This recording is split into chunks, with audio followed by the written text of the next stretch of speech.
Assalamualaikum warahmatullahi wabarakatuh. Kembali lagi bersama channel Obor Malam. Kali ini saya akan membagikan sebuah kisah yang berkaitan dengan salah satu mitos. Bagi kalian yang kelahiran tahun 90 ke belakang, pasti tidak aneh dengan salah satu mitos bahwasanya kalau anak kecil bermain di kala senja atau di waktu maghrib, ia akan diculik oleh sosok hantu yang disebut dengan kelong wewe. Nah, kebetulan narasumber kali ini, ia mempunyai suatu kisah di mana waktu itu ia pernah mengalami diculik oleh sosok kelong wewe tersebut. Bagaimana kisahnya? Simak terus videonya sampai selesai. Dan jangan lupa, sebelum lanjut, kalian klik tombol subscribe-nya, oke? Kita mulai ke ceritanya.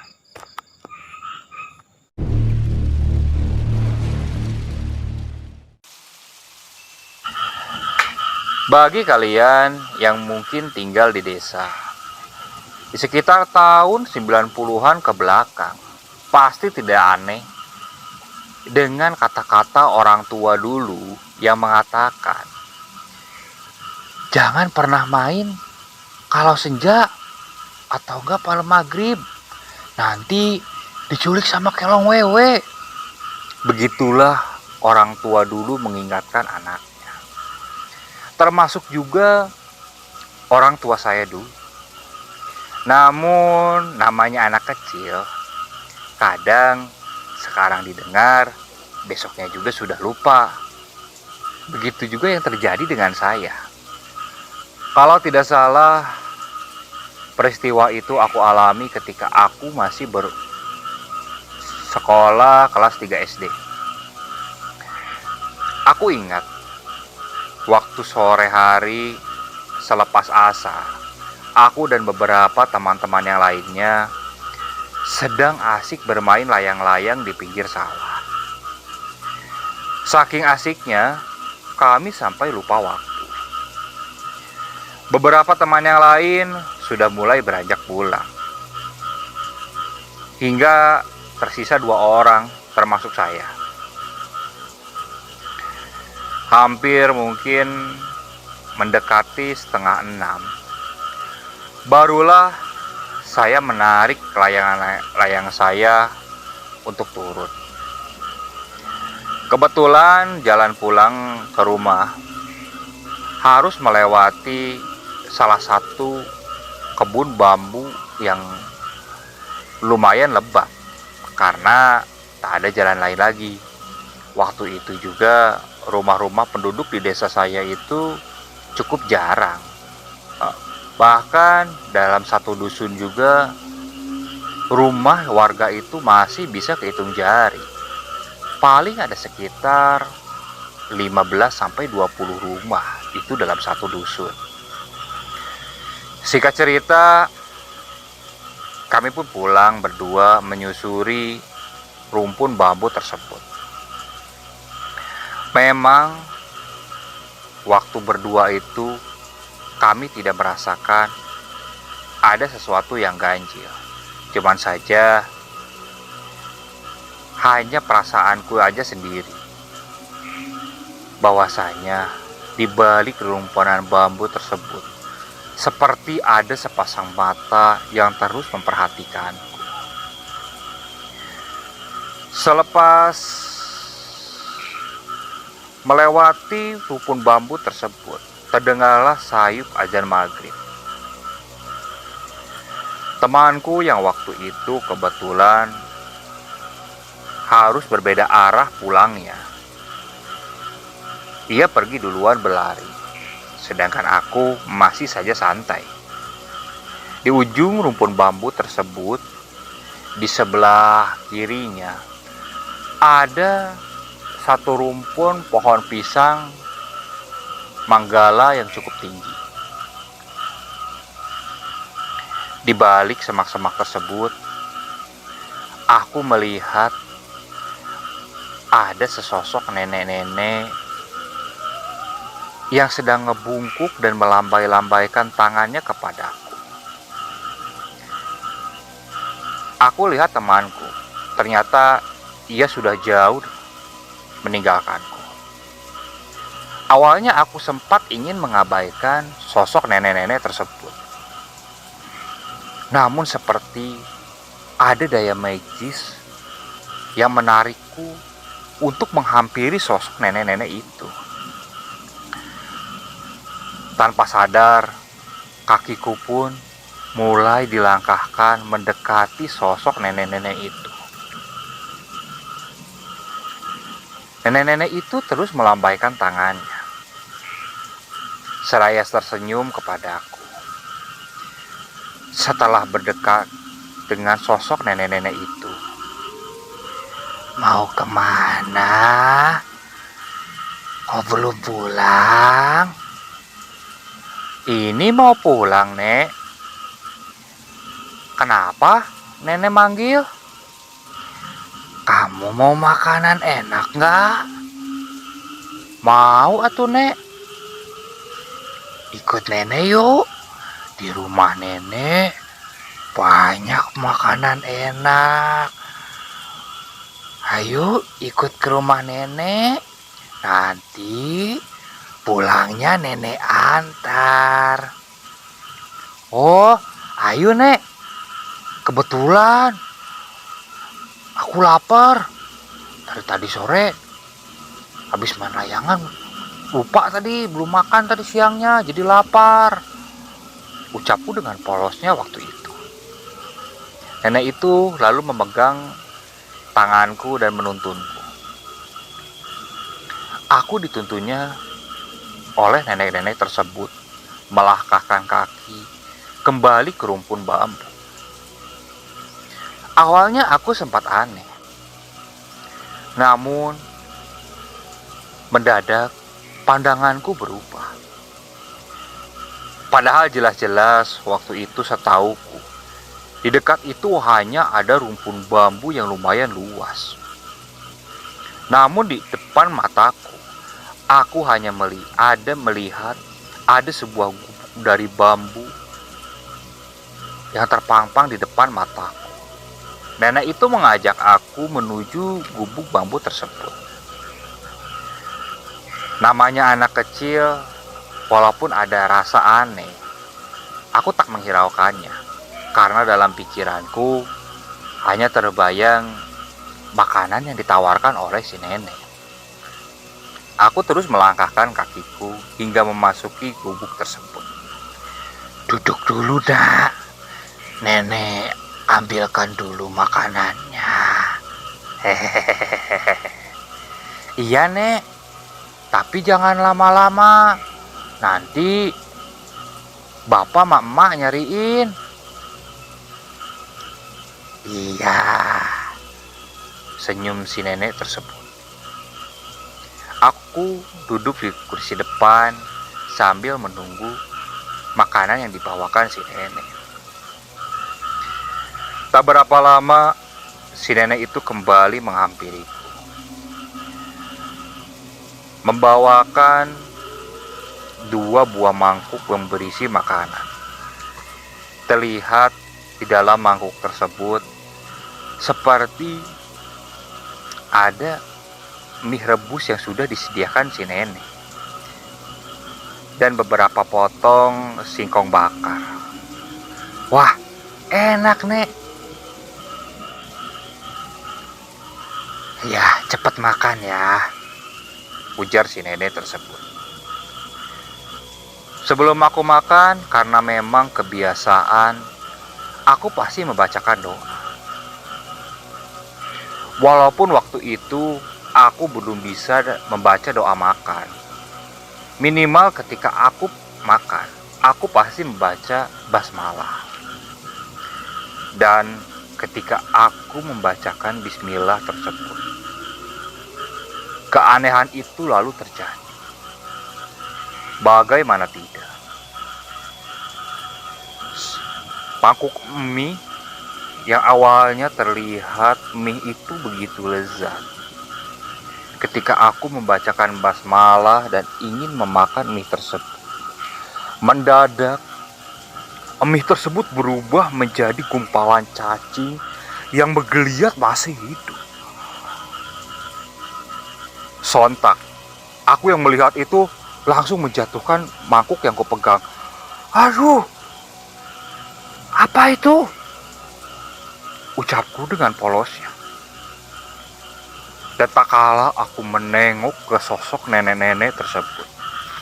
Perlahan, wajah si nenek itu berubah. Dari yang awalnya keriput, sedikit-sedikit berubah bentuk menjadi sosok yang menyeramkan. Matanya yang melotot, rambutnya yang panjang dan acak-acakan, serta gigi taringnya yang runcing ia perlihatkan. Dan yang lebih jelas, dari dadanya terlihat menggerayut cukup besar. Dari situ aku mulai ingat tentang ucapan ibuku bahwasanya bahwa anak kecil yang belum pulang waktu maghrib akan diculik kelong wewe. Menyadari hal tersebut, aku langsung terduduk lemas sambil menangis. Ma, ma, ma,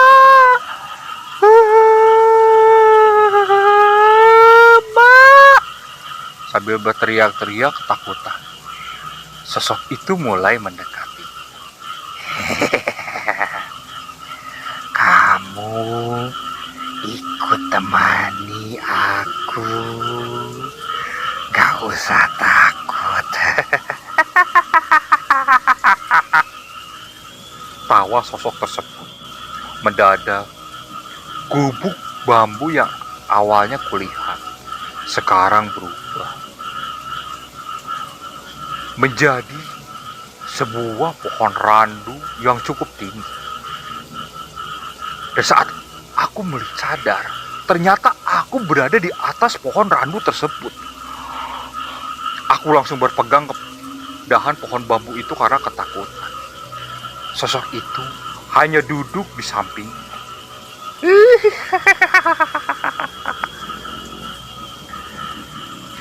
Di lain tempat, karena selepas maghrib mungkin hampir mendekati isya, aku belum kunjung juga pulang. Ayah, ibu, dan kakakku mulai mencari keberadaanku. Mereka mendatangi teman-teman sebayaku yang tadi waktu sore bermain layang-layang bersama denganku. Dan ketika ditanya, kebanyakan mereka pulang duluan. Hingga yang terakhir adalah Badrun. Ketika ditanya, katanya saya dan Badrun berpisah di persimpangan jalan. Ayahku dan beberapa tetangga mulai mencari ke persimpangan jalan tersebut. Namun tak kunjung juga ada jejak yang ditinggalkan.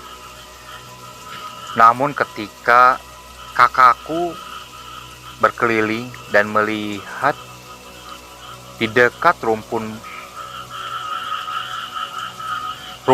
pisang manggala, di situ terdapat ada layang-layangku yang tertinggal di situ.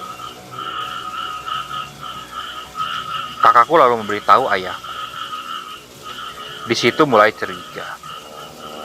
Sayup-sayup mulai terdengar azan isya berkumandang. Ayahku memutuskan untuk meminta pertolongan warga selepas sholat isya. Selepas sholat isya, ayah menceritakan kepada warga yang ada di desa, yang kebetulan sholat berjamaah di musola. Menurut mitosnya, kalau ada anak yang hilang, diculik oleh sosok tersebut, kelong wewe, atau disembunyikan oleh makhluk halus. Biasanya warga kampung akan menabuh perabotan dapur dan berkeliling di dekat tempat yang dicurigai sarang makhluk tersebut. Setelah memberitahu hal tersebut, para warga mulai membawa perabotan dapur yang ada di dapur. Mereka mulai menabuh-nabuhkan perabotan tersebut. Bunyinya sangat nyaring. Kembali ke diriku yang di atas pohon randu. Aku yang masih ketakutan tidak bisa berbuat banyak. Bagaimana tidak? Sosok anak kecil di atas pohon randu yang tingginya lebih dari 15 meter ditemani oleh sosok yang menyeramkan. Tidak melompat saja sudah suatu keajaiban bagiku. Aku hanya terus bercengkraman di suatu dahan yang cukup besar. Sosok itu terus saja menggodaku dengan menampakkan wajahnya yang menyeramkan sampai melambai-lambaikan tangannya. Aku hanya bisa memanggil nama orang tuaku sambil menangis sejadi-jadinya.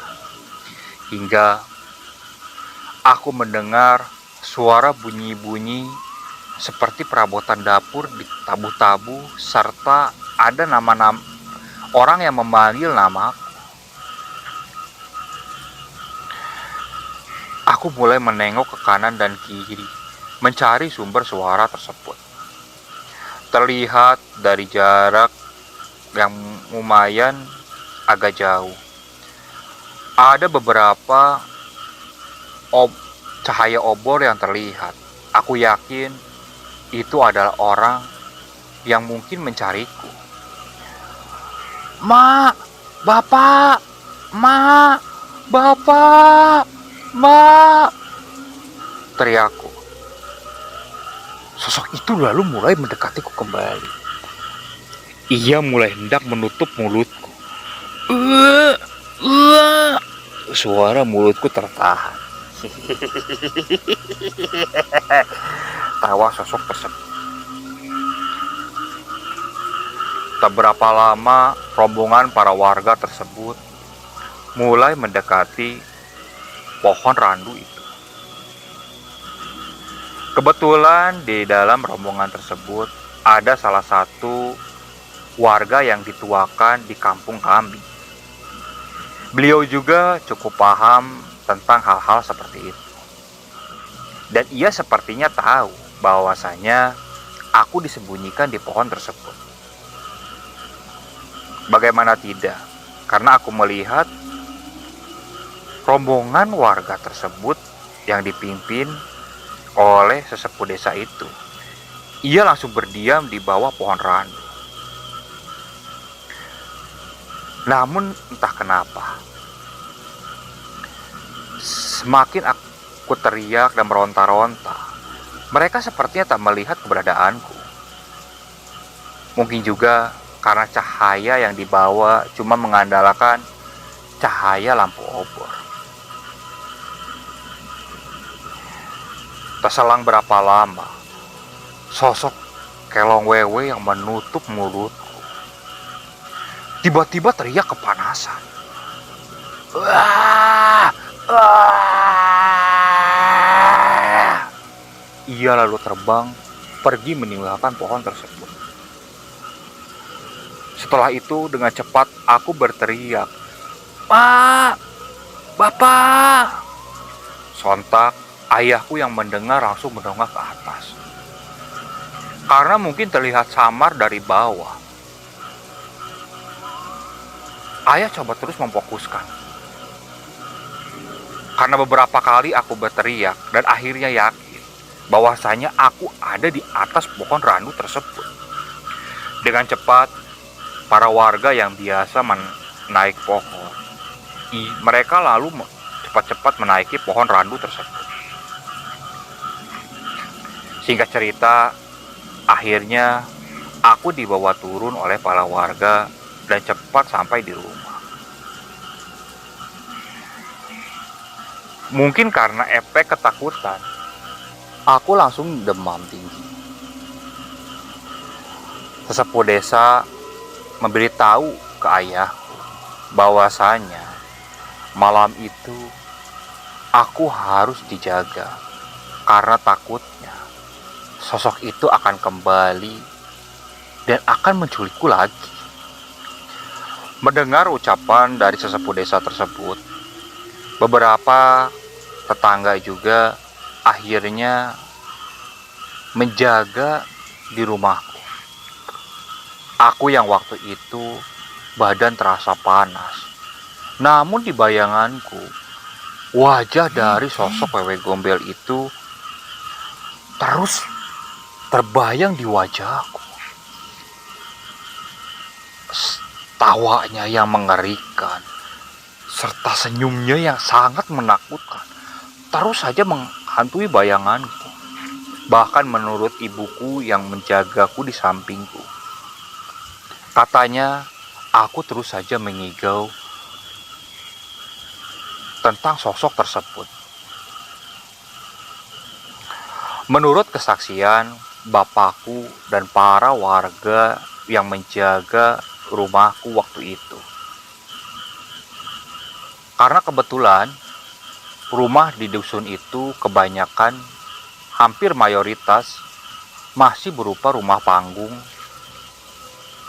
berdindingkan bilik ataupun kayu. Nah, ketika mungkin pukul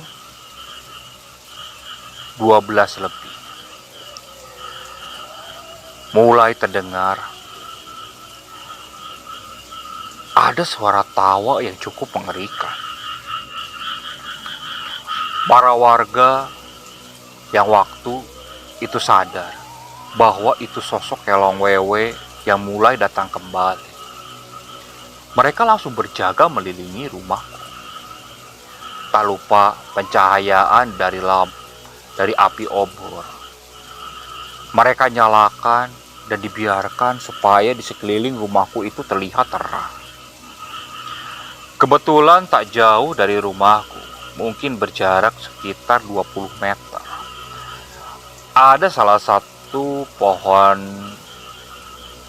belimbing yang cukup lebat daunnya, dan pohonnya juga emang cukup besar. Ada salah satu warga yang melihat di atas pohon belimbing itu ada sosok. Dari bayangannya seperti tampak hitam, rambutnya menjuntai panjang, serta tangannya yang lumayan panjang, dengan buah dadanya yang hampir mencapai dengkul kakinya. Dengan cepat warga mengabari para warga lain bahwa sosok itu ada di atas pohon belimbing. Sesepuh desa juga yang kebetulan berjaga di dalam rumah lalu keluar. Ia membawa garam yang sudah ia bacakan doa. Lalu dengan cepat ia menghampiri sosok tersebut dan melemparnya dengan taburan garam yang ia bacakan doa itu. Setelah itu terdengar suara jeritan dari sosok itu, dan semua warga yang berjaga di dekat rumahku melihat sosok itu terbang menjauh ke arah rumpun bambu yang ada di dekat sawah.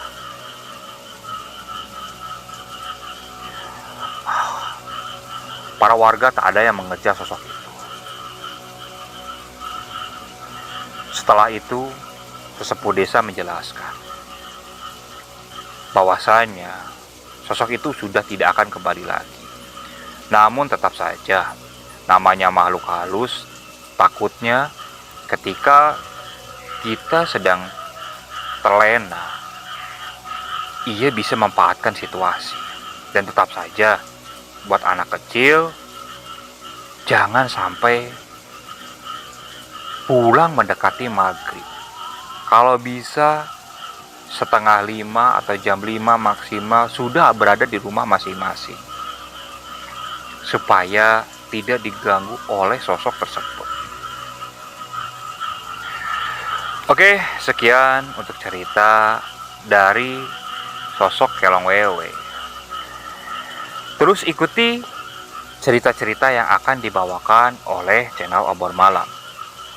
Apabila penonton mempunyai keinginan ingin dibawakan cerita apa, insya Allah kita akan mencarikan narasumbernya supaya keinginan dibawakan ceritanya atau cerita yang ingin didengarnya bisa kita bawakan di channel Obor Malam juga.